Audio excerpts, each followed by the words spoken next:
Mana endi yana sizlarga yangi chokni ko'rsatishni boshlayman. Birinchi litsovoy o'ng, keyin teskari, keyin o'ng va teskari, yana o'ng va teskari. Mana endi ikkinchi qatorni boshlaymiz. Iznankasini, ya'ni orqa teskari tiz chokimizga bitta nakit bilan qo'shib olib, litsovoy o'ng chokini o'zini olamiz. To'qib, yana teskarisiga nakit bilan olib, o'ng chokni o'zini to'qib olamiz.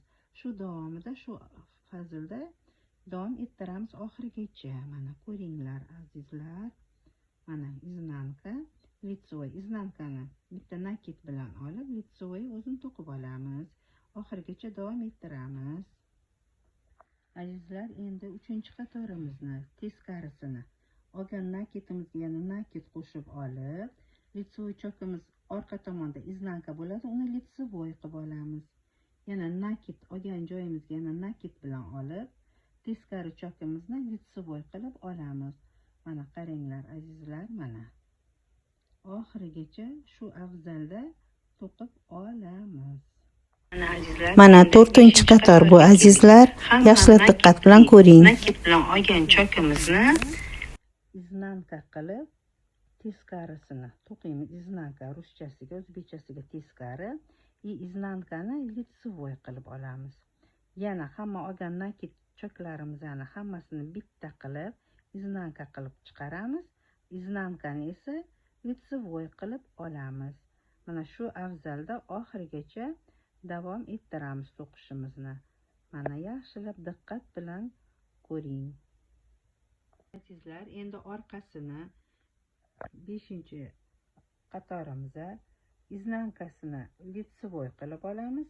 Hamma olgan nakit choklarimizni bitta qilib iznanka qilib chiqaramiz.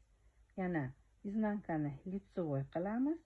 Hamma olgan nakit choklarimizni bitta qilib shu afzalda oxirigacha to'qiymiz shu qatorni. Endi oxirgi 6-qatorimizni har doim esingizda bo'lsin, chetda har doim o'zini olinadi. Oxirgisi yana 1-qatordan boshlagandek litsovoy, ya'ni o'ng chok, iznanka, teskari chok, yana litsovoy, iznanka, teskari chok, litsovoy, iznanka va teskari chok. Shu afzalda xuddi 1-qatorda boshlaganda yana 1-qatordan boshlagandek bo'lib to'qiymiz.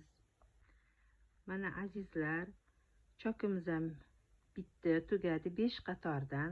Bu chokni nomi jo'xori chok hisoblanadi. Ruschasiga kukuruzniy vyaska deyiladi. Mana buni sizga men hozir qizil chokda to'qilganini ko'rsataman. Qizilda aniq ko'rinadi. Mana qizlar, mana shu chok kukuruzniy vyaska, ya'ni jo'xori chok.